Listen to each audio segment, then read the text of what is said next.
Jesus Christ, it took forever. We So KY Fantasy Podcast back at you. Man, it's been a wonderful season so far. Not for me, but I might be speaking other people's ends, but I'm still here. I'm still happy. What week we in? Week 9? Mm-hmm. Yes, sir. A little bit halfway through our regular season because, yeah, we got 14 weeks. So, yeah, a little bit past that. I got Bravo with me. And I got my boy Rich the Bull with me. Yeah. Top 3. And And I'm not not 1 or 3. I should be 1, but we'll talk about that. All right, man. Let's kick it off with the weekly scores, Bravo. You got that for me? Yes, sir. Let's get it, man. All right, so we're gonna kick it off with my matchup: Sitting Purdy versus Reek Cooking Lamb Chocks Coleman in a battle for light skin supremacy. I came out on top, 112.96 to 96.98. I ain't gonna hold you. I was sweating a little bit because CD was going crazy, and he got Tyreek, and Tyreek's liable to put 50 on you on any given Sunday. So I was sweating a little bit. But Detroit's defense held it down for me. Jared Goff didn't go crazy, so I was able to pull away with a dub. Next, we probably got the craziest game of the week. So Commissioner Petey, respectfully, versus Rob, the Tone Rangers. Pete was up in this game going into the Monday night game, and he had a guy playing in the Monday night game, a receiver, and somehow lost 91.72 to 92.4 because his receiver caught a pass, fumbled, had a -7 score, and I don't think he touched the ball for the rest of the game. So Pete ended up losing a game that he should have won very easily. That's probably one of the craziest things I've seen since I've been in this league. But, I'm not mad that it happened to Pete. Next, we got Sipping Tea in Your Hood, our host, Don. He got the dub over your favorite piece of bacon, Kane. 12 was 0-2 this week. Fuck the police. With a score 98.72 to 85.86. Next, we got Club Paradise, our other co-host on here, my boy Rick the Bull. He got a dub 102 over God Got Me, 100.68. I think God was on vacation this week, or you didn't pay your tithes, so he let you take a L, my dog. Shout out to me. Next, we got All Love No Trust versus Uphill. All Love No Trust is Como, who y'all should know. He actually got a win, so I said he wasn't going to get a win this year, but it's still been mostly all L's and no dubs. 92.58 took the L to Uphill. Devin's team 120.86. It was not close. Next, we got Go Getters Meech with a victory over Vince. Show Me the Money, 109.86 to 81. And then last but not least, we got the High Rollers, Ron, a.k.a. Berg, a.k.a. what's his other real name? Derek. Yeah. One with a dub, 102.56 over Jones, the new king, 86.44. I saw a thing. Jones was like leading a division in another fantasy league, and I'm thinking like that league must be terrible if y'all letting Jones be on top of anything. Because let me tell you, Jones is terrible at fantasy. But anyway, that's the week 8 scores, man. Don, I'm gonna throw it back to you. All right, man. I appreciate you tapping in on those weekly scores for us. There was a certain subject you touched on right there. Somebody going into a Monday night game up, and the other opponent didn't have any players left. Fantasy advice: when you have that, you got one player up, you got one player left, and it's Monday night. Just go ahead and bench him. The point, because anything can happen. Here's what I think about it, bro. So the person he had playing was Josh Reynolds. Yeah. Josh Reynolds has not went crazy for real. He's very inconsistent, and I know that our fantasy league goes off points, but he's not going to give you so many more points to where it's going to separate you from another team. Like I don't think Josh Reynolds was going to score 20. If it was Tay Adams, if it was Tyreek, well, not Tay Adams right now, but if it was like Tyreek Hill or if it was McCaffrey or somebody like that, absolutely. Go ahead and run it up. But if you got somebody who is a fringe number 3 wide receiver on a team, I wouldn't play them. Not if I'm up, just because you just never know. And with those type of receivers and with that production that they receive on and off each week, it's just not worth the risk, bro. Absolutely. Yeah, I I, I feel you, but at the same time, like I don't know, man. I guess you don't go into a game thinking especially if you're already up, you don't go into a game thinking my dude gonna come out with -0.7 as a receiver. Like he may not blow up and have a great game and get 30 points, but hell, he might get 2 or 3, but you already up, so it don't really matter. So I see both sides of it. Honestly, if I'm saying I probably wouldn't have taken him out of my lineup because I wouldn't have seen that happening. But hey, it's football, it's fantasy football. Sometimes strange shit just happens. Like it is what it is. And it couldn't have happened to a better person. That's revenge karma for Rib too for the Aaron Rodgers game when we played Week 1, and I was up by like a point and some change, and Rodgers went down on like the second play of the game. Yeah, that was crazy, bro. That's his revenge game right there. Yeah. So waiver action this week. I mean, it was hella dry. Yeah. I seen some claims put in. There's a player that slipped through the cracks. So I mean, I just said fuck it and wouldn't add anything. But as far as players to add, who are some players that y'all had? I think there's one obvious who shined last week with a 4-touchdown performance. Mm-hmm. Yeah, he did. Yo, Will Levis. Look, I'm gonna just go ahead and say it. I mean, now, don't get me wrong, bro had a good first game.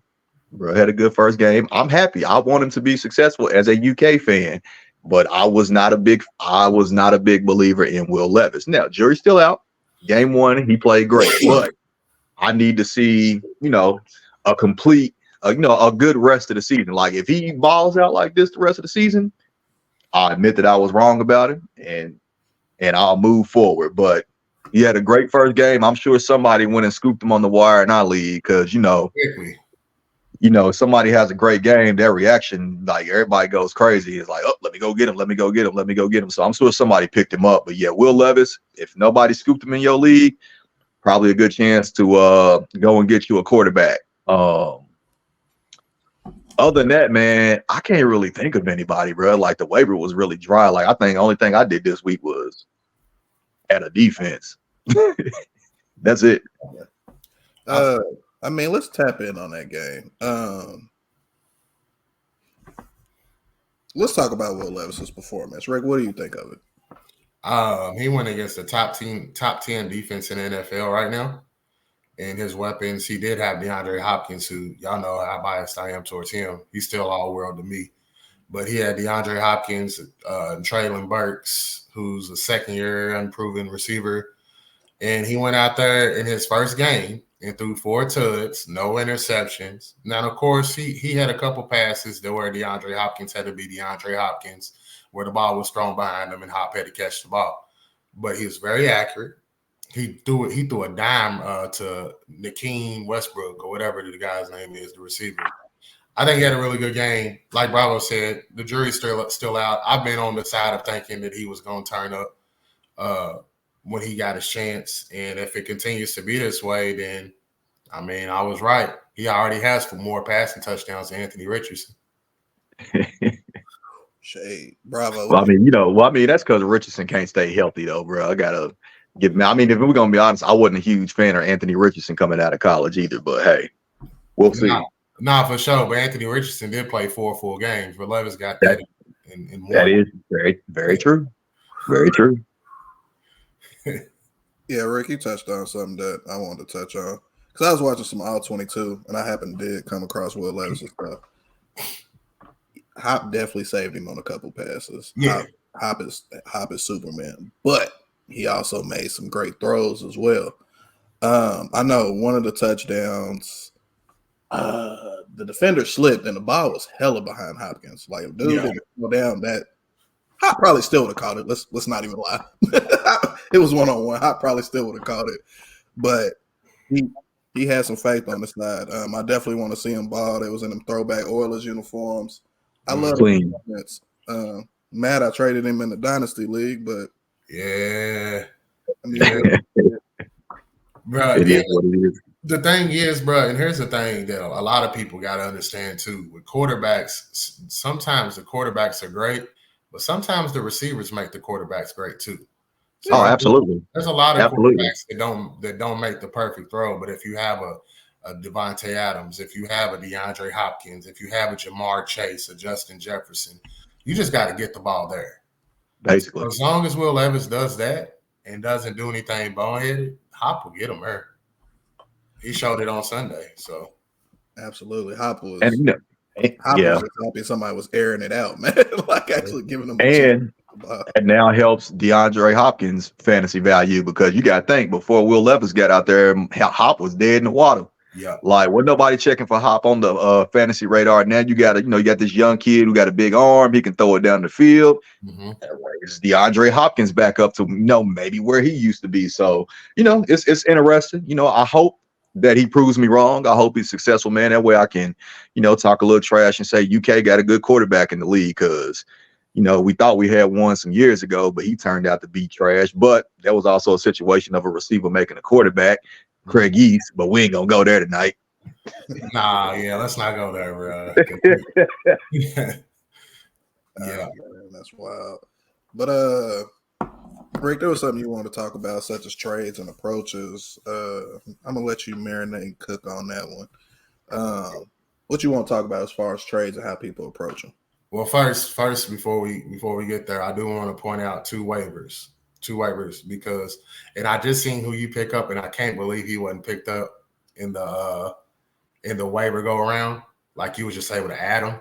Is Leonard Fournette because he got signed to the Buffalo Bills to be what Latavius Murray was supposed to be, but he hasn't been successful in getting the fourth and ones or the goal lines. I think he's like 1 for 13 or something like that.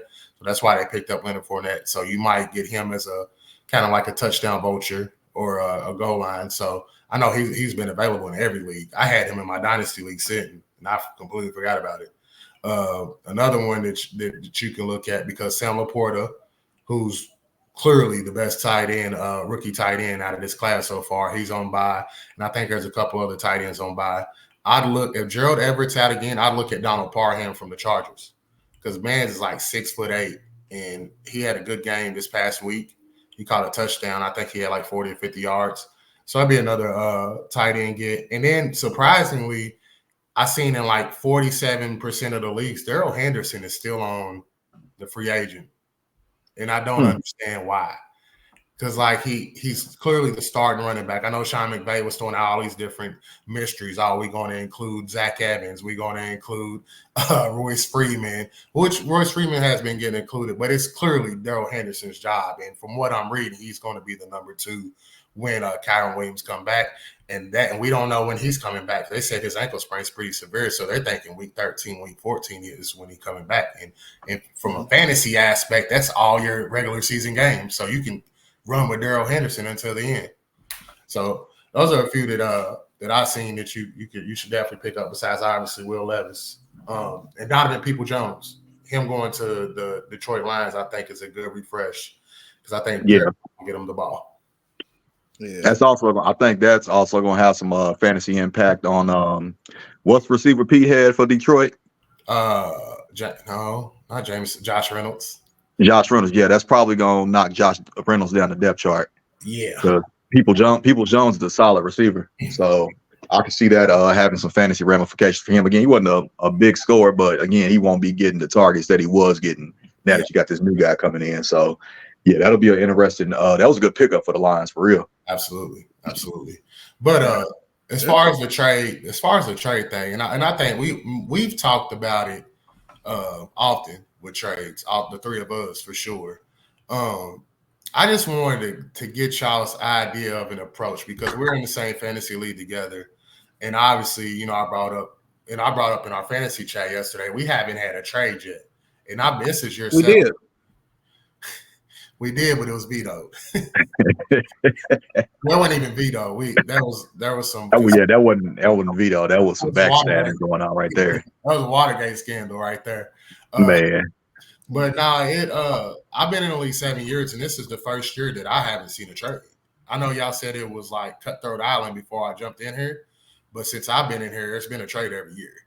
So I guess my question would be, so if you are at the bottom of the standings, right? If y'all in the cellar, which neither of y'all are, I've told both of y'all both have a great chance of still making the playoffs. I think y'all like 2 games out of the 8th spot. But if you a combo who has 1 win, or you somebody who has 2 wins, if you have a star player on your team, why would you hold on to your star player if it's not getting you wins when you can use that piece to get multiple other pieces that will score more for you?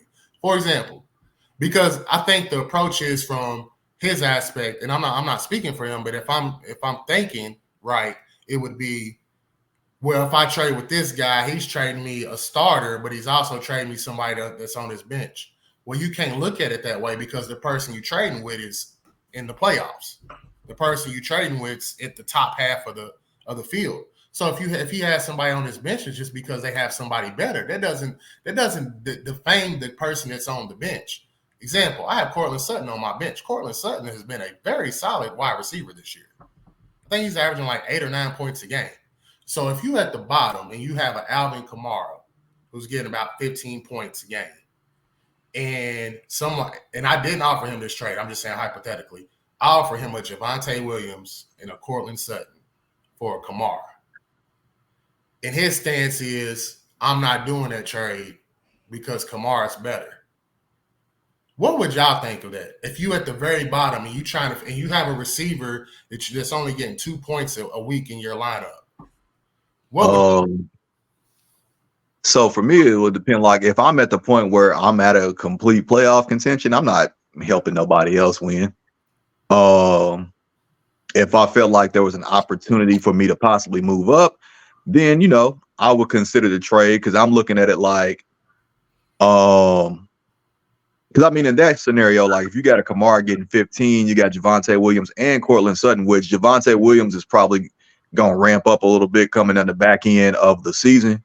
You basically replacing the production that you getting from Kamara anyway, with a chance to do a bit more than what you're getting from Kamara. So it's like you ain't got to heavily lean on one guy so much, and you got a couple of guys that can get you some solid points each week. So I don't know. I mean, I can't say yay or nay I would make the trade, but I wouldn't just completely dismiss it once it was sent to me. But again, that would also depend on like how likely is me making a trade really gonna matter? Like even if I pull out 2 or 3 wins down the stretch, is that gonna matter? If the answer is no, then nah, I ain't trade nobody. We gonna sit down here and we gonna be one and whatever, and y'all can battle it out at the top because I ain't helping nobody win.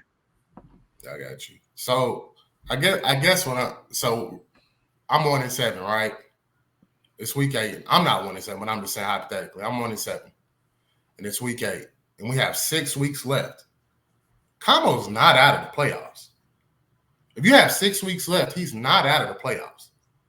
Yeah, he'd have to win out though. Like he literally can't lose another game. I wouldn't even say that because the 8th spot right now is 4-4 and he's 1-7. He's 3 games back with 6 games left. It's not really because that you don't know what because bye weeks is going to start to come into play.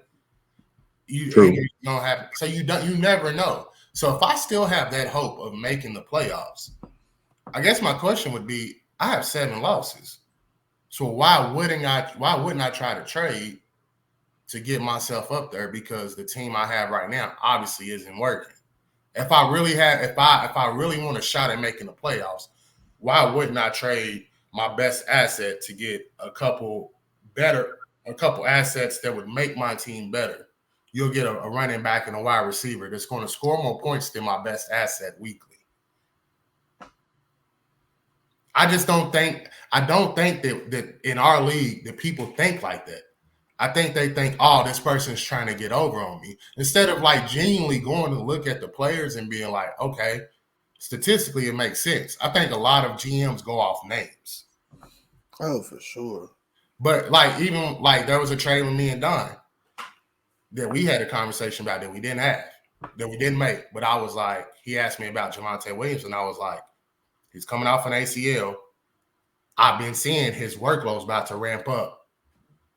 My number 2 running back would be Madison if I trade you this running for Williams for a receiver, and I'm not safe with that. So it would take a lot for me to trade him. So in my head, hypothetically, I told him it would take Miles Sanders and Christian Kirk. And at the time, it seemed crazy. I mean, I ain't gonna hold you. Yeah, looking at Miles Sanders now, Don, that would have been a steal. Now, but that's a week later because if I'm done at that time, I'm like, all right, Miles Sanders did his thing last year. He's on a new team. He's gonna probably rep up too because he's had some injuries. So at that time, that's probably would have been my thought process last week. But just going off what I seen and all the numbers, I knew like, hey, this is what it would have took. Now I'm glad I didn't make the trade because it looks like Chuba Hubbard's going to be the starter, but Don has him too. So I think that'll benefit you, Don. Yeah. I'm just saying, like, sometimes we got to take the names out and just look at the stats. Look at look at what's going up. The numbers don't lie, bro. Yeah. The numbers don't lie. Like, look at look at the stats. More importantly, look at how their snap count every game and that and compare it to everybody else that plays their position. Yeah. Like if you got a guy that is clearly out snapping everybody else, because I'm just a firm believer in like more opportunity equals more production.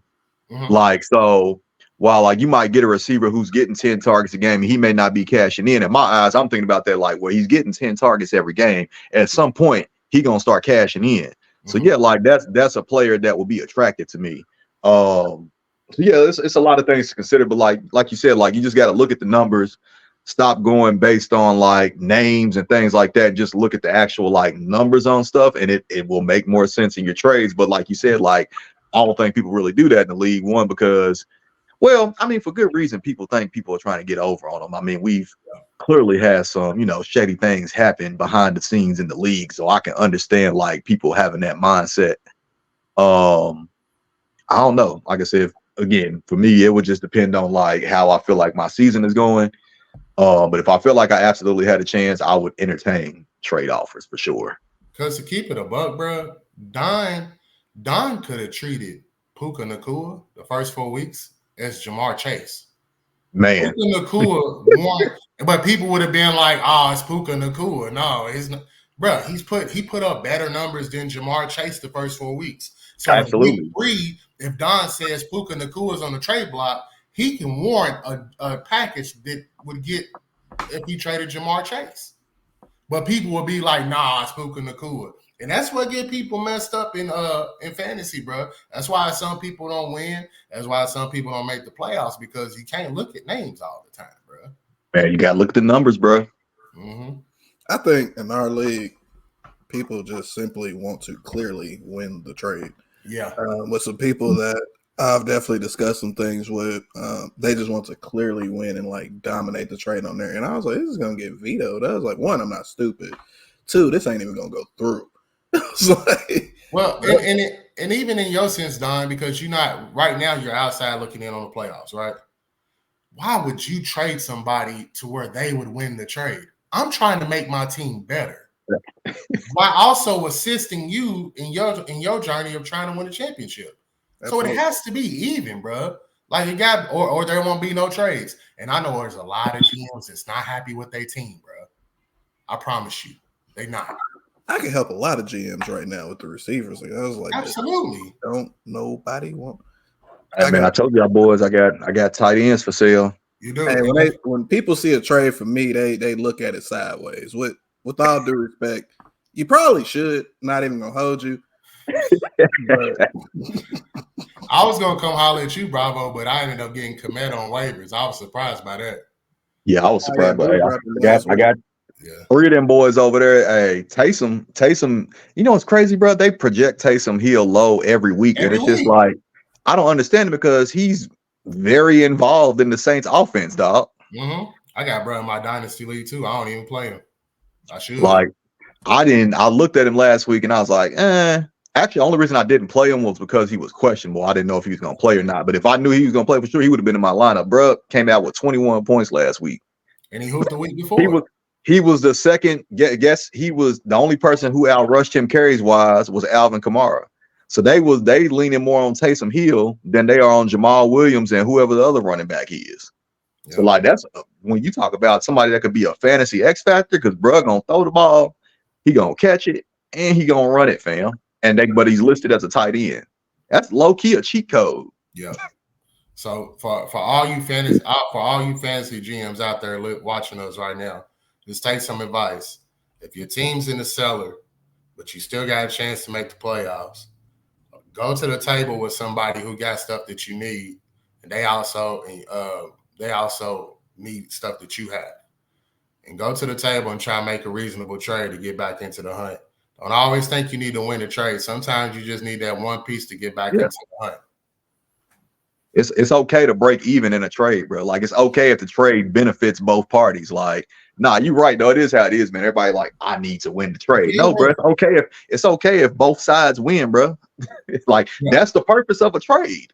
If I was 1-6 or 1-7 or 2-6 right now, Austin Eckler would be on the trade block, and I would be trying to get a RB. I'll get you 3 players. That's what I'm saying. Like, I'll probably get a solid RB2, which will be fine because I had Javonte, and I would have got a solid wide receiver 2, or maybe even a low end wide receiver 1 for him. And I could be right back in the hunt, or I could get a quarterback for him if I had quarterback issues. Like, you just never know, bro. Like, shoot it out there, but everybody got to start being reasonable, and that's why your team suck, because you don't want trade. You drafted bad, you messed up, you realize your mistake, but you're not trying to fix it. You're trying to be prideful. Swallow that pride, brothers. Put your pride to the side. Yeah. Yeah, Pete, when you listen to this, send me a trade, man. You need a receiver. I'm gonna decline it, but send it to me. You know what? I just knew this was gonna be the week that Pete was gonna be on. Yeah. Because the Seahawks, they done moved in the first place in the division. They beat the Browns. I just knew Pete was gonna hop on this week because I just know he had to talk trash. But you know what I think? I think taking that fantasy loss deflated him a little bit, so he decided not to join us today. But it's cool. He gonna see it at some point. If not, we'll just hit his phone up and be like, "Hey, man, we missed you on the show, bro. Like, what's going on?" But yeah, man. Let's roll on to the next thing. Yes, Cowboys is coming up too in the rankings, in the fantasy rankings too. Oh yeah, like I got a nice little stretch. I just need if my team just continues to show up like they have. I mean, my team. I've just been getting bad breaks. Every week. You're pessimistic as hell, bro. but bro, for good reason though, because every week it's like it'd be different, bro. If my team was out here putting up 70, 60 points every week, we not, bro. My team puts up points every week. It's just every time I play somebody, fam, they going crazy every single time. Like I have yet to have one of those games where my opponent scores 50 points, 60 points. I think that's over for me now. Like it's crazy. Like it's honestly just been a bad draw every single week. But I think right now I got a good schedule coming up. I've had my big guy, most of my big players have hit their bye weeks already. So like I can roll into these next few weeks, confidently. I just need to get I got Como this week. I low key be feeling like I done talked all this shit about him the whole season. He gonna mess around and win. He's scoring points now, bro. Como's team puts up points. That's the thing. I don't know why he don't win, bro. Like his team puts up points, but bro got one dub. I hope he don't get his second one this week. Yes, sir. Hey, Neil, holla at me, man. You done used 17 moves this year, and you ain't hollering back at me on no trades. And, bro, I can't even say nothing. You know how many moves I made, bro? How many? 20. Woo. Boy, you know them things is limited. Yeah, that's another thing people don't understand, bro. When I try to explain to them how hard this league is, because we not in a league where you get unlimited moves, fam. You have 25 moves on the year. Once you run out, including trades, once you run out, that's it. Ain't no more. You can't do nothing else. So if you out here getting happy, picking up people off the wire every single week, you get to the playoffs, somebody get hurt and your ass is out of moves, boy. Ain't nothing worse. Like that just adds a whole other element to the fantasy league, bro. Like This shit is not for the faint of heart. We be trying to tell y'all, dog, but I don't think y'all understand. Nah, it's facts. There's no doubt. Because every other league I'm in, it's unlimited moves. Mm-hmm. I got another league I'm in that's like 35, but before then was unlimited, and people started complaining now because it's 35. I'm like, bro, I wish we had 35. I wish we had 35 moves in here. I'd be experimenting every week. Absolutely. Next subject we have down here is like mid-season surprises. Kick it off. I think there's some obvious ones too that have actually saved my damn season up to this point. But I mean, Alvin Kamara, he's definitely outdid his draft position for sure. He's putting up points since he came back. I was a little weary because he struggles to score touchdowns. He'll get yards, but bruh have 150 yards, no touchdowns, 10 receptions, 100 yards, and 30 rushing yards, no tud. But yeah, Alvin Kamara, he's been hooping this year. I definitely hope he can keep it up. Definitely rooting for him, not rooting for Camo, but rooting for Kamara for sure. Adam Thielen was certainly a steal at his position because I definitely thought he was washed. I probably could have drafted him 6-7 times and kept overlooking him. We all could have. Yeah. Bro was drafted as wide receiver 58, and he currently ranks as wide receiver 8. That's crazy. That's crazy, bro. That's crazy. I didn't know what I remember a few times seeing Adam Thielen on the wide receiver list and was like, oh nah, he ain't finna make no noise. He done. Went right past him. Quarterback.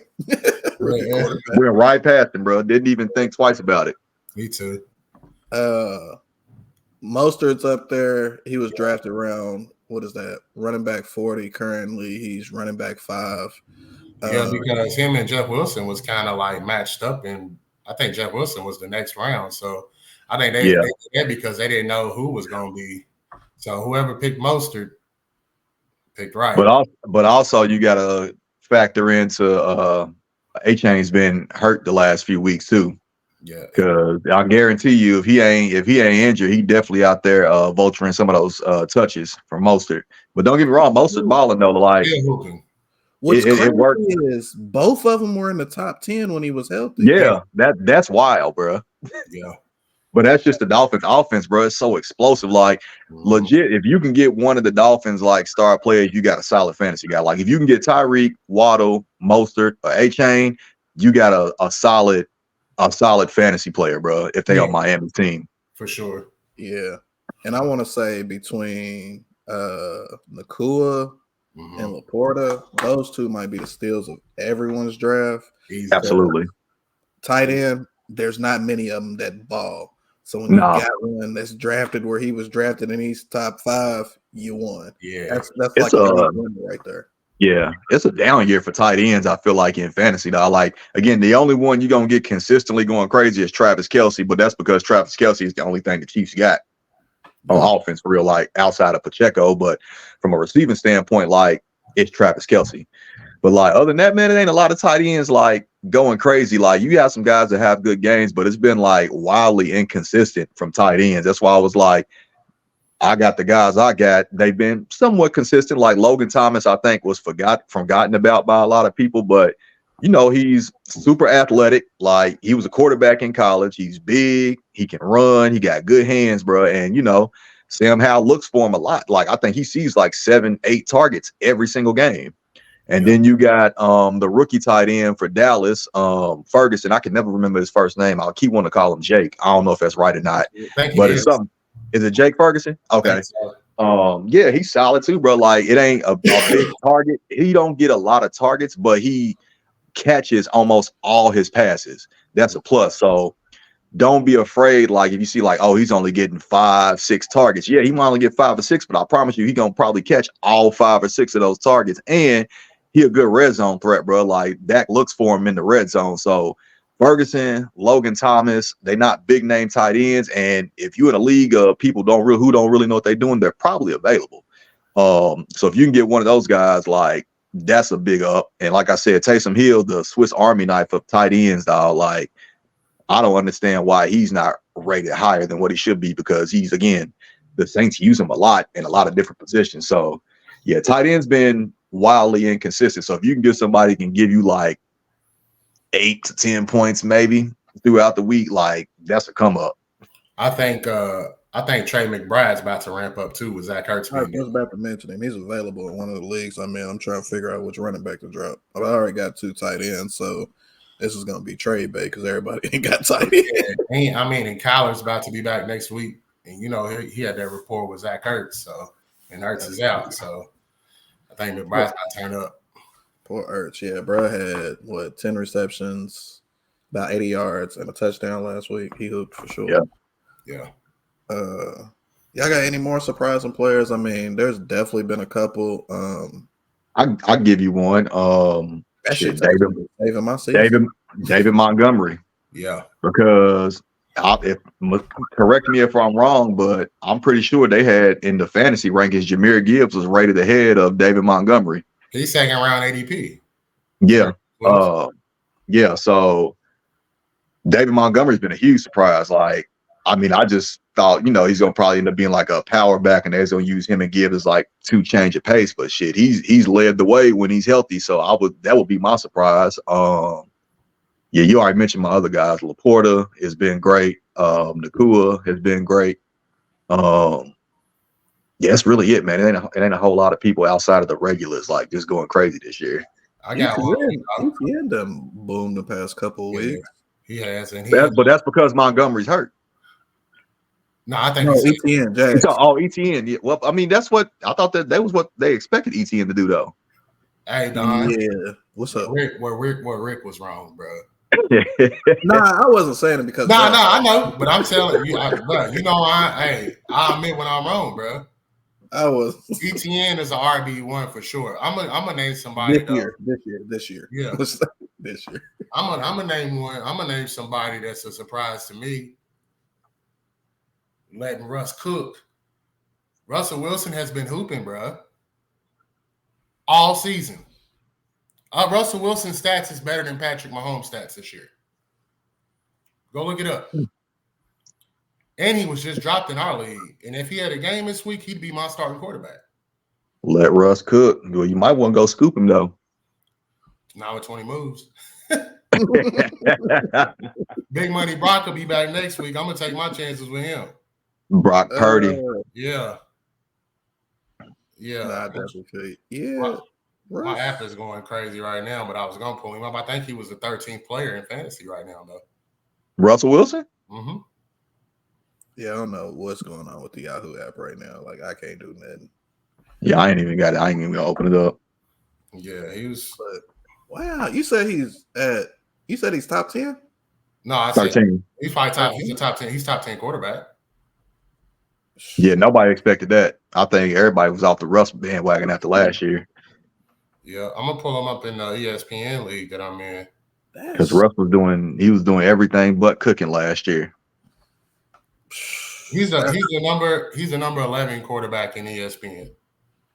That's And that's in a league where you get like bonuses if you throw 300 yards. So he ain't threw a lot of 300 yards games, and to be 11, he actually has only thrown 2 300-yard games, and he's the number 11 quarterback. So he ain't got them extra bonuses in this league. Yeah. He's been solid, bro. Like that's why I was trying to tell Rib the last time we was on the pod, bro. He was like, he cleans up in garbage time, bro. Russell Wilson beat the Chiefs.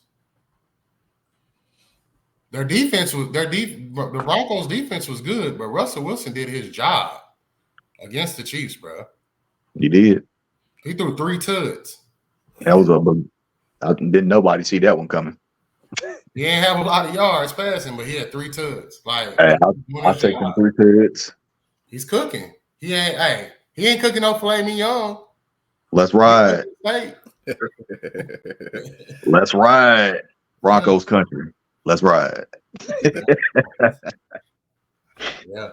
Hey, top 5 players in fantasy right now. Who do y'all have? Regardless of position, just like overall top 5. Actually, let's can we agree who number 1 is, bro? We probably can. It's Derry, right? Yeah, absolutely. Christian Got to McCaffrey. be. It got it, bro. He scored touchdowns in 18 straight games. It's got to be Yeah, Christian it's McCaffrey. definitely Christian McCaffrey.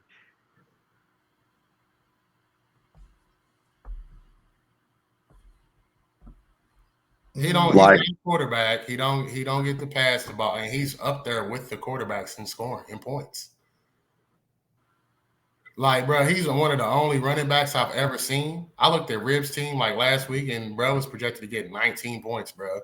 It was more yeah, than that's crazy for a running back, it dog. was more than like 90% of the quarterbacks' projections, bro. That's crazy for a running back, bro. Yeah, I'm he was going. I was about to say McCaffrey was going to be my number one, and that's not even being 49ers biased, but he's just having a ridiculous. Like they were showing his stats since he came to San Francisco, bro, and he like I think he leads the league in scrimmage yards. He leads the league in touchdowns, like rushing yards. Like it's crazy. Like since he got to San Fran, he been going crazy, bro. Yeah, and I just want to put a disclaimer out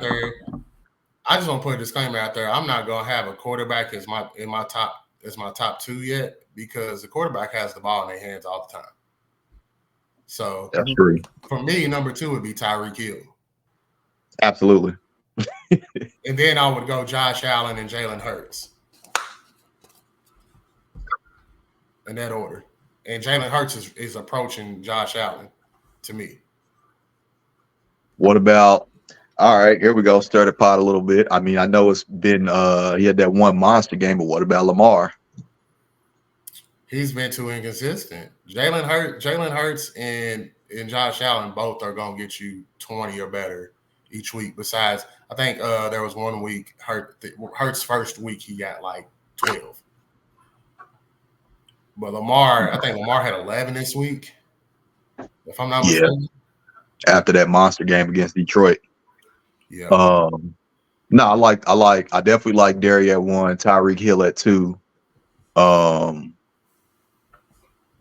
Man, that's like I'm just thinking about everybody that's like consistently like just killing every week, bro. Those two for sure. Like, yeah, it ain't actually right now the way he's playing. You got to I feel like you might have to put AJ Brown in there too.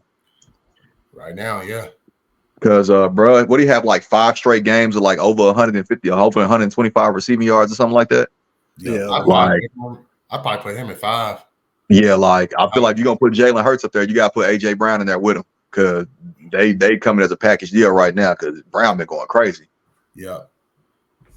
If we went top 5 no quarterbacks, it'd be Derry, it'd be Tyreek, it'd be AJ Brown, it'd be Jamar Chase. Ooh, and who would be my 5th? That 5th one's a tough one. Would you go Montgomery?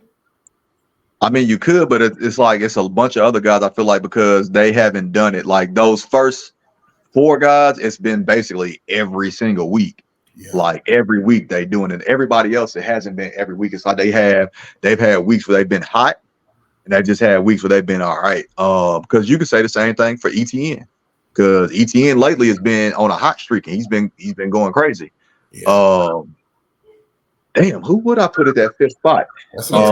Not 5, no QB. We got Derry. We got Tariq. We got AJ, ETN, and AJ. ETN. I mean, technically, you could probably, if you just think about being hot before, he had that bad game this past week, you could throw Travis Kelce in there too, for real. Let me tell you who I'm gonna put over Kelce though. I'm putting Puka over Kelce. Who? Puka. Nacua. Puka Nacua's outscored Travis Kelce this year. On the whole season? Mm-hmm. Yeah, that's true. And you know what? I ain't gonna lie. I thought his production would take like a big hit once Cooper Kupp came back. But I mean, it's they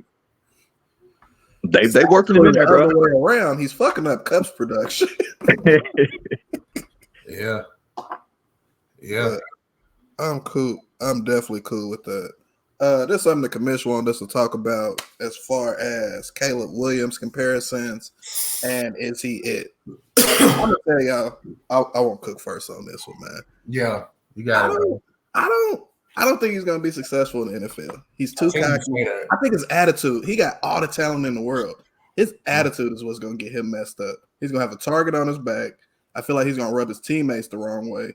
And I honestly feel like eventually, whatever team he goes to, they probably going to end up quitting on him just because of how he views himself. All the reports coming out about he want a percentage of the team, the way he carries himself.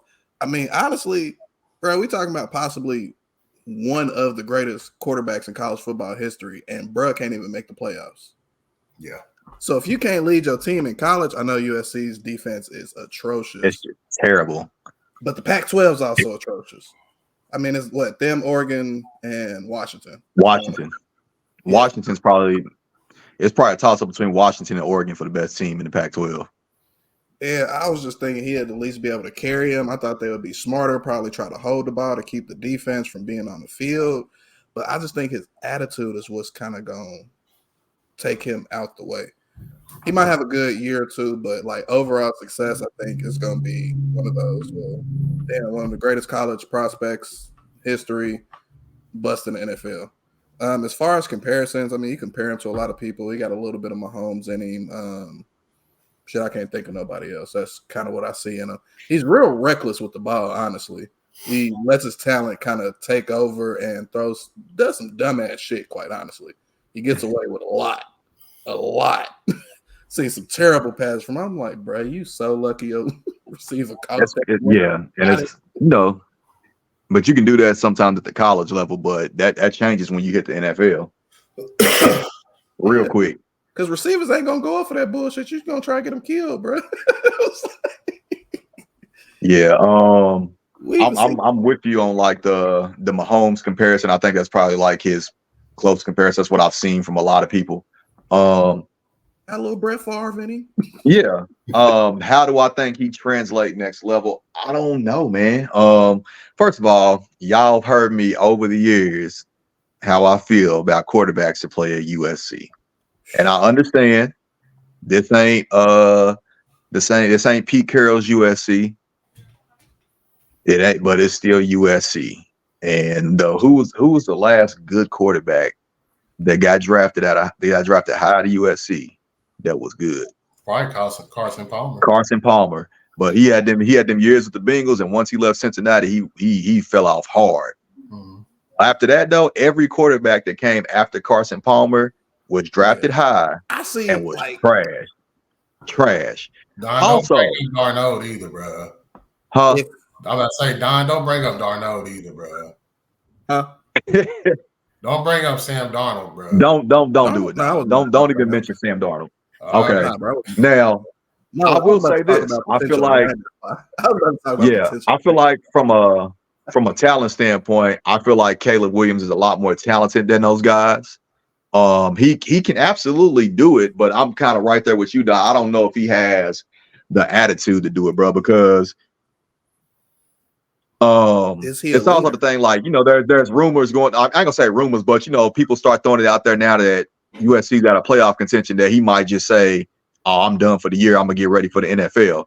Like, I get it, because you want to, protect yourself and protect your future, but at the same time, like, I know that NFL GMs and NFL players are looking at this playing out, and it's like, it's the kid that we got coming to be our teammate. So when things are down, you just gonna quit on us? Like, I understand why he's doing it, but I don't feel like that's a good look for the guys going into the next level. And then, like you said, he got all these demands, like, when you part ownership of a team. Again, bro, I get it. Like, I understand what you're doing. Like, you're trying to make the most, like, get your money. I'm not gonna hate on the hustle, but at the same time, bro, ain't no team finna realistically give that to a rookie quarterback because they don't know what you're gonna be. Because we've seen this story way too many times of the super uber talented college quarterback who comes to the NFL and they never pan out. Ain't no team finna give you ownership stake, draft you end up being a bust, and now they stuck with you because, like, they gave you this. Now, I get it on your end because you're trying to protect yourself in case your career don't pan out. It's a smart move by him, but I just don't realistically see that happening. And I feel like him demanding that and saying, I'm only going to play for these teams, I feel like that's turning a lot of teams off, honestly, bro. The only play, I'm going to ask y'all this too. the only place I see him being successful long term, if they could make it happen, is Minnesota. Minnesota JJ, wasn't on his list though. Minnesota wasn't on the list he of teams better he would put play him on his for. list. That's the best. That's the best landing spot for him right Hey, now. As far as what they Minnesota's not on his list of teams, brother. And the thing was, some of yeah, the like teams he who has a listed list got of teams, quarterbacks. That's bro? what's Who has a crazy. list of teams? I have a list Who of has a teams that list? I'll play for. If I can't play for these teams, I'm not gonna come to the NFL. Cool, keep your ass in college Yeah, bro. and not make the playoffs next year. He act like he got like a namesake like Eli. Like, nah, bro, I'm not playing for the Chargers. Y'all don't pay players. Y'all been historically crap. Get me gone. Like my And name holds the weight. Chargers wouldn't go. The Last Chargers name were not holds going to weight in this draft. league. The Chargers got Justin Herbert. They're not going to draft you, bro. Like I'll play for the Raiders. Now he could make it to Vegas, because Vegas just benched Garoppolo. They're about to start this 35-year-old man rookie at quarterback this week. Hey, y'all see bruh's picture, the rookie? Yeah. Bro, like 22, look like he already got a family of 5. like Chris Kaman. Hey, bro, he looked like I don't know why, bro. He looked like y'all ever seen Super Troopers? No. Oh my god, bro. He looked like it's a dude on Super Troopers called Farver.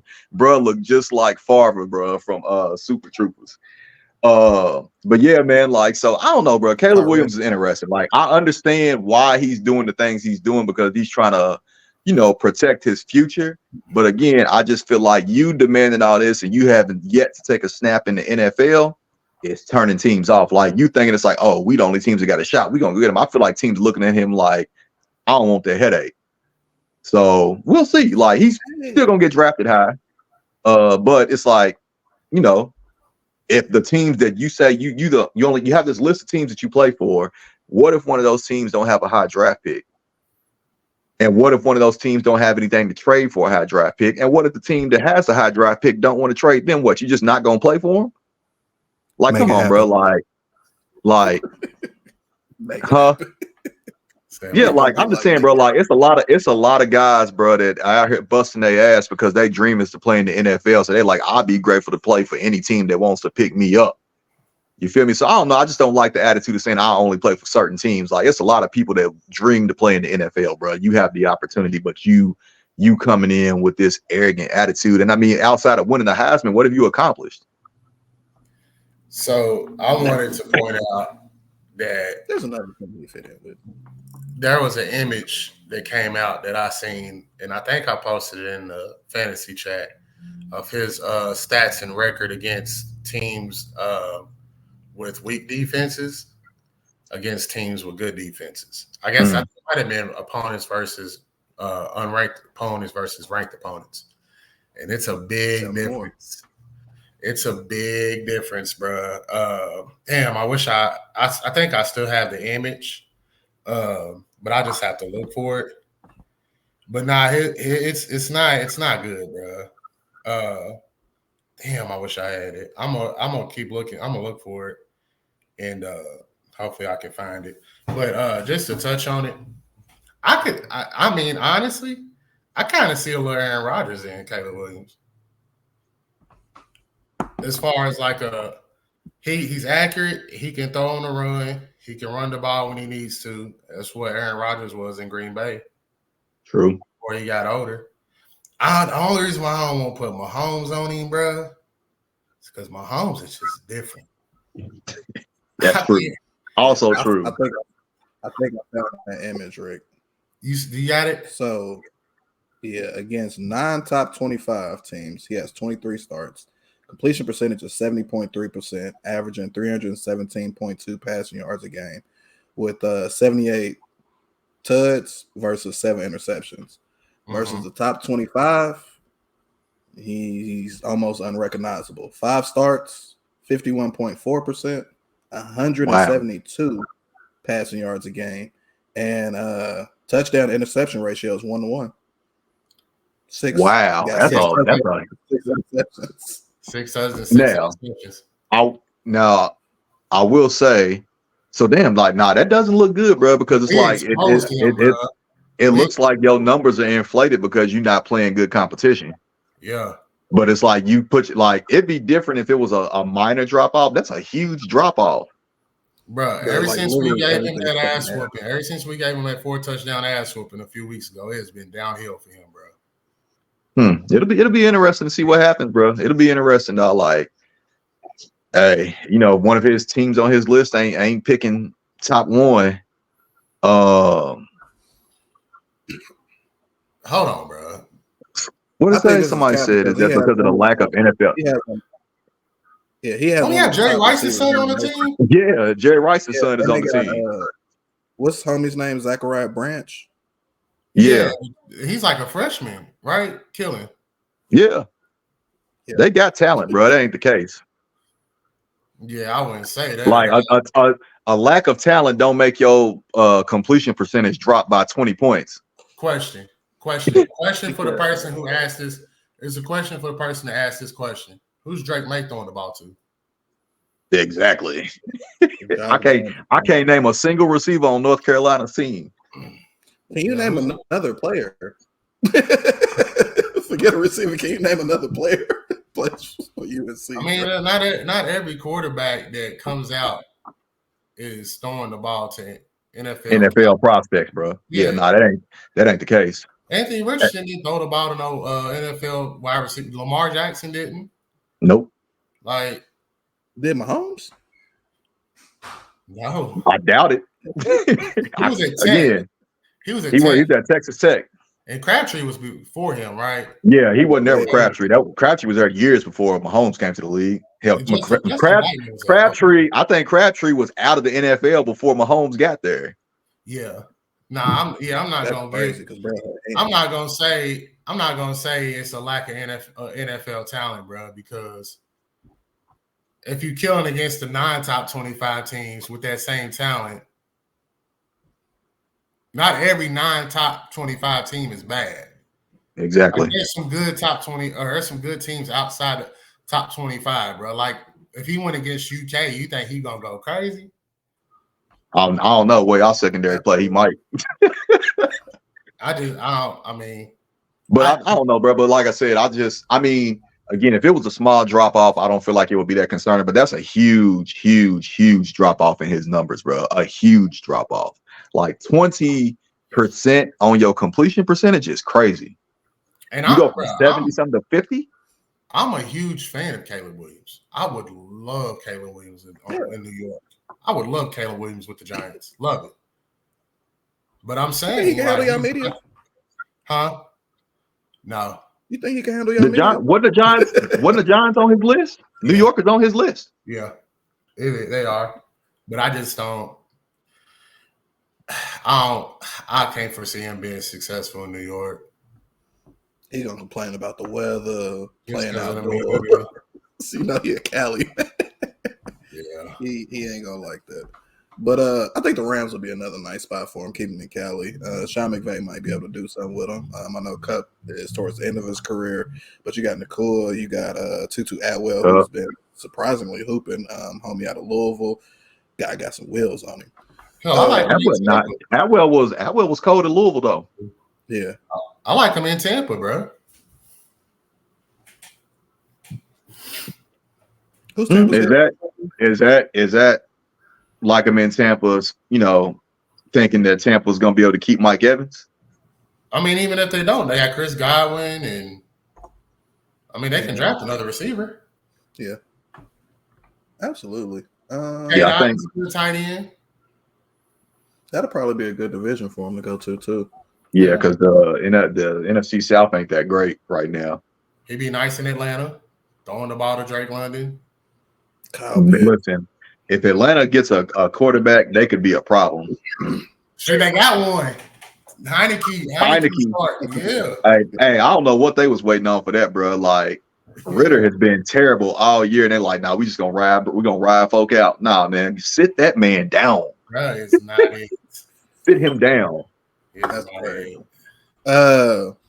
Next year, Power 5 in the NFL. What y'all got? Bravo, I'll kick it to you first. Top 5 teams? Yeah. Number 1, I gotta go Philadelphia. 2, right now, I'm gonna say So I'm gonna say Philly. I'll probably go. Oh man, two's hard. Um, I think I'm gonna go. I think I'm gonna go Baltimore too. Um, Baltimore two. I like Miami at three. Um,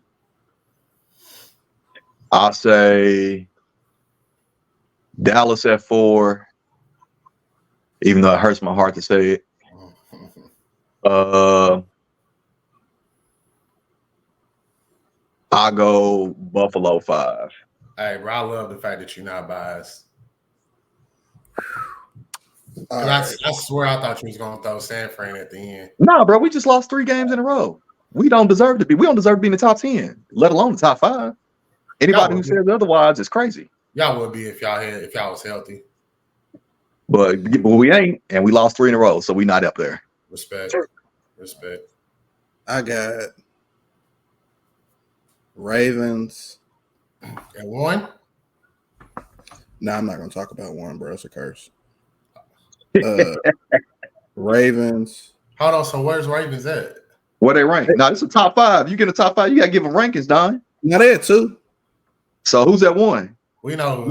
Can I go through the rest of my list? All right. We got the Ravens 2. I got Jags 3. They've won 5 in a row. I forgot about Jacksonville. Cowboys and Dolphins. Rick, what's your 5? I got Philly at 1. Got Miami at 2. I got Kansas City at 3. Okay. I got Baltimore at 4. And I got Detroit at 5. Okay. I want to talk about the trade deadline really quick. I like your 5. The Jaguars missed an incredible opportunity to add another edge rusher to their team. I feel like that's kind of the only thing they're missing. Opposite of but they just drafted Trevon Walker last year, and then they got the other Josh Allen coming off one edge. So I think they didn't do it because I think they're still waiting on Walker to really come on. Hey, Bravo. Can you ever have too many edge rushers in the NFL? I mean, I'm a 49ers fan. You know my answer. You can't have too many edge rushers. We got the monopoly on edge rushers over there. If you need one, come holler at us. Yeah, I feel like they could have snagged like Danielle Hunter from like the Vikings or something. Like, bruh's still in his prime. There was talks. 28, 29. Yeah, and he's a great edge rusher. I want to say he leads the league in sacks right now. Mm-hmm. Like, that would have been a great get for them. I thought they was going to be active on the trade deadline. I don't know. They picked up. I think they went and got an offensive lineman. What a splash! Yeah, they got Ezra Cleveland from the Vikings. Wow, they did trade with the Vikings. Yeah. Yeah. Give me the sticks. Did everybody say they Power 5 Bravo? Listen here, Rick. Yeah. I listed my phone. Okay. Trade deadline noise. What's a move y'all feel like that's going to impact fantasy, or let's just talk about in the NFL? What do y'all think was the best move made at the deadline for a team?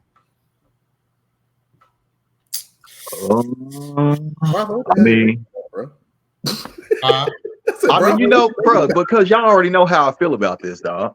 Like, again, I know everybody's like, oh, y'all got Chase Young. I get it, bro. We got Chase Young. It's not that I'm not happy that we have Chase Young. It's just I don't feel like that was a glaring need for us. We need help in the secondary. And I felt like we should have put a little bit more emphasis on going to get secondary help as opposed to our 1000th edge rusher. Like, we just traded for Randy Gregory, bro. And it's not like Randy Gregory's trash. Randy Gregory's a good edge rusher, bro. And we still got Drake Jackson and Nick Bosa. And we got Hargrove. And we got Eric Armstead. Like, bro, we not hurting for D linemen or pass rushers. We need secondary help because Charvarius Ward has been getting cooked the last 2 games. We need somebody out there. We need help in the secondary.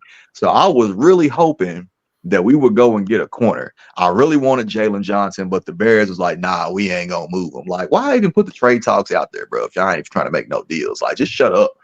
But like, I mean, I'm happy to have Chase Young. Maybe this will help free up Bosa a little bit, and maybe he can start, actually getting some sacks. Seeing that we done gave him a bag. You feel me? But yeah, so I mean, obviously everybody's gonna say that's the best trade that was made yesterday. But I think that goes back to our point. We talking about names again. Like, hey man, whoever put San Fran in the top 5, take them out. And it's coming from a 49ers fan. We ain't top 5 right now. Take us out. We lost 3 games in a row. Take us out. You can put us around that. I'd put us in that 7-8 range right now. But yeah, man, like I'm happy that we got Chase Young, but I wish we would have got a corner. That's my thoughts on free agency. As far as the trade deadline, I don't think the Chase Young trade was the best trade. I don't either. I think the best trade was. I mean, it didn't happen yesterday, but it happened, I think, last week when the Eagles got Kevin Byard for a pack of cut toenails and a fitted hat that's been washed 5 times. Yeah. Hey man, how we need to give classes on finessing 101 by Howie Roseman. Yeah, I don't. But Don, to answer your question, Don, I don't think there was any offensive players fantasy wise that got ready yesterday that would really make any type of noise. Donovan Peoples-Jones maybe turns into a wide receiver 4, but that's it. But what about Dobbs? No, to the Vikings, he's not even starting this week. They starting the rookie. Yeah, because I'm pretty sure he doesn't know the scheme. Yeah, learn the offense, but I mean, actually, that was a surprising move because, well, I guess like you said, Kyler Murray's about to come back, so I guess the Cardinals was like, let's move on. But I mean, I think a lot of people thought like once Kirk Cousins went down with the Achilles injury, that the Vikings is just gonna be like, all right, whatever, man, season's over. Jettas is out here on IR. Kirk down for the season, like let's just shut it down. The Vikings like, nah, we ain't quitting. I mean, I respect it if I'm being honest. I think Josh Dobbs could do something out there at Minnesota. He ain't great, but he ain't terrible either. You know what I'm saying? I don't know what happened, but there was reports out there that Jameis Winston was on his way to Minnesota. Famous Jameis was supposed to be traded. I don't know if talks broke down at the end or what. But there was players from the Vikings already calling them and everything. Oh wow! So I don't know what happened, but Joshua Dobbs was a consolation prize. So I can respect Minnesota. Like, nah, fam, we not tanking for nobody. No. Like we trying to win games, bro. So I can respect that, dog. I can respect that for sure. And Jettas be back eventually. Like, hey. I tell you, if one thing for certain, 2 things for sure. If Famous was out there, he was definitely gonna air that bitch out. Don't let it fly. Yeah. As far as fantasy impact, it was kind of dead. Yeah, it was. I think teams that traded before the deadline got more value for sure, because Rick brought up the Byard trade. We got him for what, 5th and a 6th. Yeah, I'll tell you another trade I like. Even though it went to a division rival, Leonard Williams to the Seahawks. I like that move a lot because Leonard Williams is solid. Yeah, I know. I like it for us more than I like. I ain't gonna lie. I was not happy when I saw that trade. I was like, I don't like that shit. Did you see what we got? Did you see what we got for him though? Did you see what we got for him? What y'all get? We got a 2nd round pick and a 5th round pick. Damn, he's only gonna be there to the end of the season, bro. That's cool. To put it in perspective, bro, Montez Sweat went to the Bears for a 3rd and a 6th. Yeah, that's crazy. Montez Sweat is better than Williams, bro. And we get no. You know what? Speaking of finessing, let me tell you this though. So we got Chase Young for a 3rd. Here's the kicker though. If he don't re-sign in the offseason, we get a 3rd round pick back. Hey, bro, that's wild. But so the guy that works like, I don't know if he's a GM or he does something in Washington. He came from San Francisco. Yeah. So Lynch over there, Lynch is in his Howie bag. Cahoots. Lynch is in his Howie bag over there. So my bad. The Bears traded a 2nd for Sweat, but still a 2nd and that's it. That's still a good get. That's still a good. Montez Sweat is a good edge rusher, bro, and he's still young. Bro, that's what I'm saying. Bruh, he's still on his rookie contract. And they got him for a second round pick. That's crazy. And that's what I'm saying. Like, how did Leonard Williams garner more than Montez Sweat? Yeah, because y'all cahoots, like trying to say about my team, y'all in cahoots. It's not a chance, bro. That's the case. Right now, bro. Nah, Seattle was desperate. I think they're Super Bowl contenders. Like I was arguing with Pete in the chat. It was like Super Bowl season. I'm like, what? Not a chance. Not with Nah. I mean, they're gonna make some. I mean, they hype. They got to win over the Browns. They at the top of the division, but only because their record is better than ours. We haven't lost a division game, so it is what it is. They still got to see us twice. That sucks coming at the second half. But yeah, it does, don't it? I would love to. I know they would love to get one of them games out the way early. Now y'all got to see us on the back end, Playboy, and it's gonna be ugly. But yeah, man, I like the Seahawks I didn't like the Seahawks getting Leonard Williams, but I like the Seahawks getting Leonard Williams. That was a good pickup. They only got him for 9 games. He a free agent after this year. I know. You know what I was happy about though? That nobody else went to the fucking Eagles. Because bro, they were in the running for Jalen Johnson. I said, dog, if he would have went to Philly, I would have flipped my top, bro. Like. Commanders tanking for Caleb. Yeah, I don't know why the Bears would even entertain trading Johnson. Sam Howell be hooping, bro.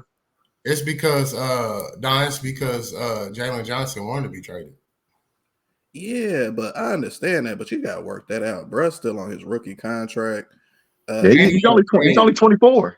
He's 24 years old, bro. Top flight cornerback like that while he's still on a rookie deal. But I think ain't he in his contract year? I think so. This is Bruh's like what, second, third year in the league?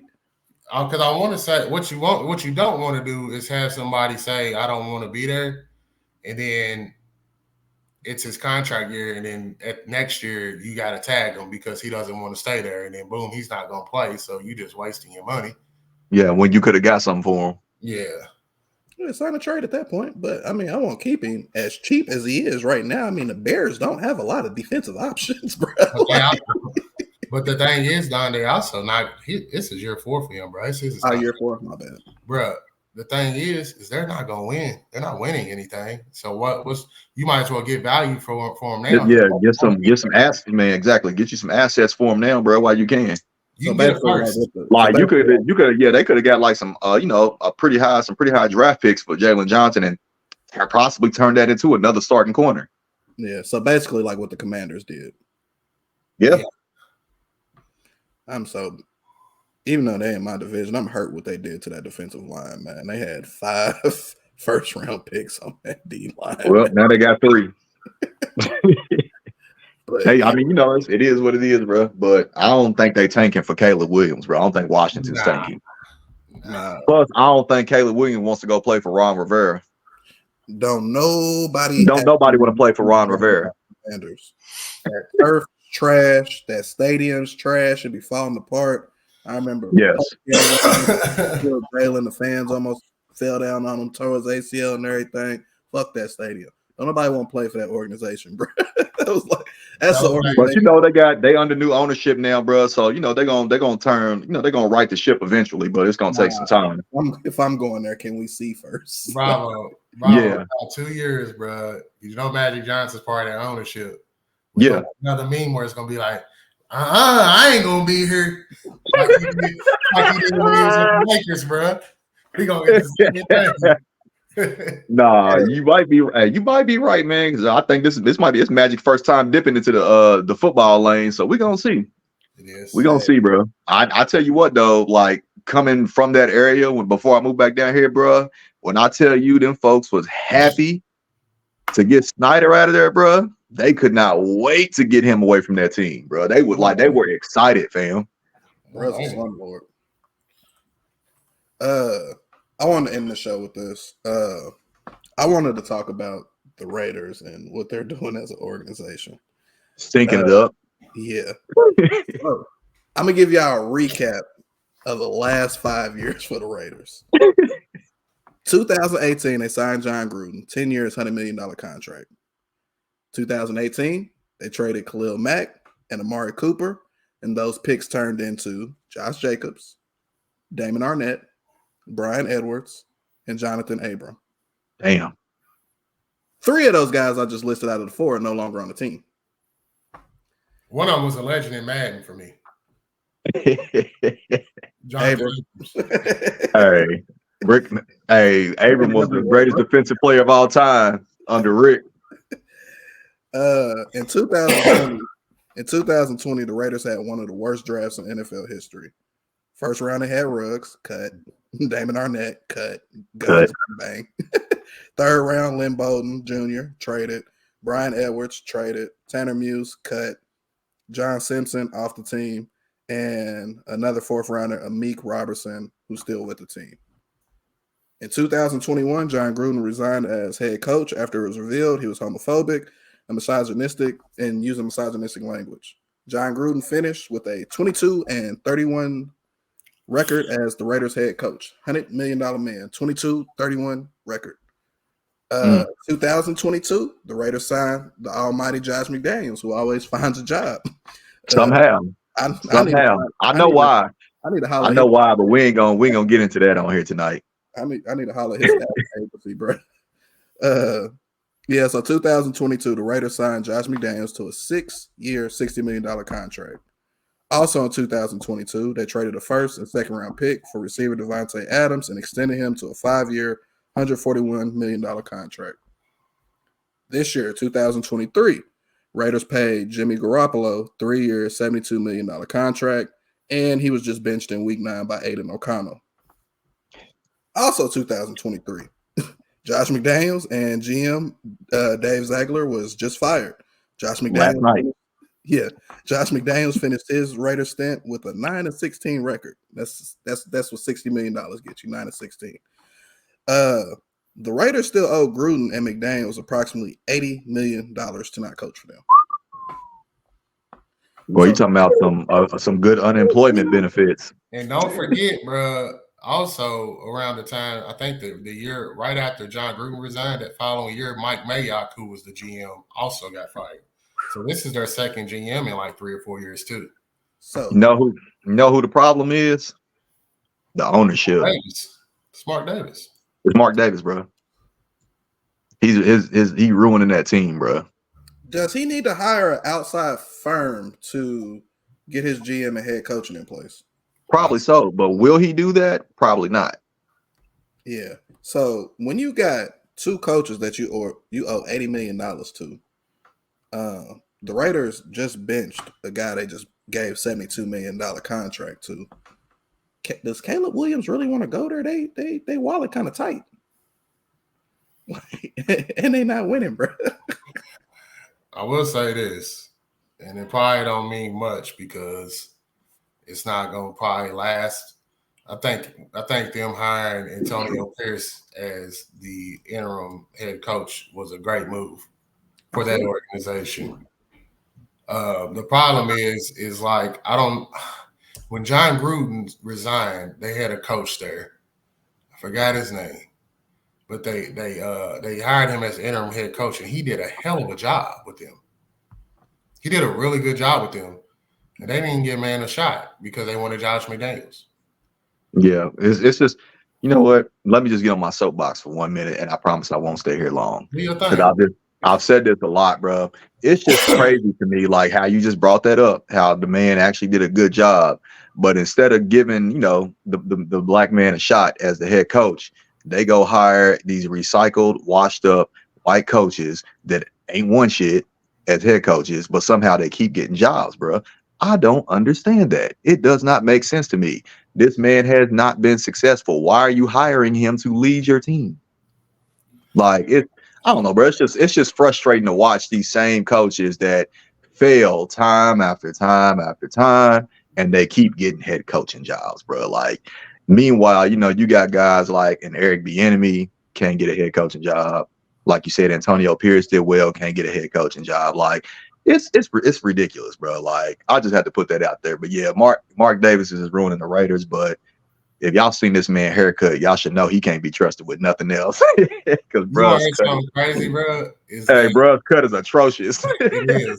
If you go back to the last season of our pod, I want to say around the same time, Bravo, me and you was having the same exact conversation. We had this same exact conversation because they keep Josh McDaniels should be fired at the time. Bro, because they keep doing it, bro. Like they keep recycling these washed up coaches that have proven that they are not head coaches. Like, is Josh McDaniel a good offensive coordinator? Absolutely. Is he a head coach? No, bro. Like he's shown you he's not a head coach material yet. Y'all keep giving him opportunities. Let me ask you a question. Is Josh McDaniels really a good offensive coordinator, or was he saved by Tom Brady? Hey. I mean, as of late, it's been looking like Tom Brady was responsible for a lot. No shade at Bill, but I'm just saying, since Tom left, Pat's been trending down real bad. So, Josh McDaniels, Matt Patricia, who else? Are you talking about Belichick's coaching tree right now? Yeah, because I was about to get into that, boy. Go ahead. They suck. Yeah. Belichick's coaching tree win-loss record overall is 184, 286 losses, 268 losses, and 1 tie. So wow. Josh McDaniels, 11-17 as Broncos head coach, obviously fired. 9-16 as Raiders head coach, fired. Joe Judge, 10-23 as a Giants head coach, fired. Matt Patricia, 13-29-1, fired. Romeo Crennel, 32-63 between the Browns, Chiefs, and Texans. Brian Flores almost broke 500. He 24-25 as the Dolphins head coach. That's a different story because we know. Bill O'Brien, the only coach with a winning record under the Belichick tree, and he's only 52-48 as the Texans head coach. Fired. So barely. Yeah. Last but not least, Eric Mangini combined 33-47 as the head coach of the Jets and Browns. So again, total win-loss record, 184 wins, 268 losses, 1 tie, for a .407 winning percentage. That's crazy. Thomas Brady. Hey. I'm just listen. He got a lot of people paid. Hey man. Bouncing back to your boy Alec Pierce. I think he'll be great for the Raiders. I was just looking up on Twitter, well, formerly known as Twitter, now called X, and he fixed that shit. Pierce was born in Compton, so he was born a Raider. So, and that energy during his press conference, shit, I won't play football this Sunday. Man, bro said I came up with the NWA. I was wearing them Raider hats too. So I'm where I'm supposed to be at. I had opportunities from other teams, but I'm where I'm supposed to be at. Oh man, I fucked up his name. Anybody who missed Antonio Pierce's press conference, go and watch that. Watch it before you go to work. You're gonna kick some ass that day, I promise you. But and he's a former Giant great. Make sure we throw it in there, bro. What's that? He's a former Giant great. Oh yeah, Antonio Pierce was cold. Yeah, you got it. Absolutely. Yeah, man. Bro. Like, but of course, Mark Davis gonna mess it up, and they gonna go hard another washed up coach that ain't won nothing to come in and coach the Raiders, and then they'll be firing him in 2 years and looking for somebody else to replace him. So until Mark Davis let somebody else take control of the hiring and firing over there, the Raiders are gonna stink. Right. And I wish they would have traded Devontae Adams because he deserves much better than what he's getting in Las Vegas right now. Devontae Adams, bro. They should have never got rid of Carr. Yeah, I agree. Free Tay Adams till it's backwards. Yeah, man. Well, that's an episode for us, man. We so KY Fantasy Football League. Y'all have any lineup questions? Hit us on the Twitter or right in the chat here. We'll get back to you all. We appreciate everyone that listens, tunes in to the live shows. Thank you all for the support, the shares, the going back and listening to it on any of the streaming platforms. We fuck with y'all. Peace.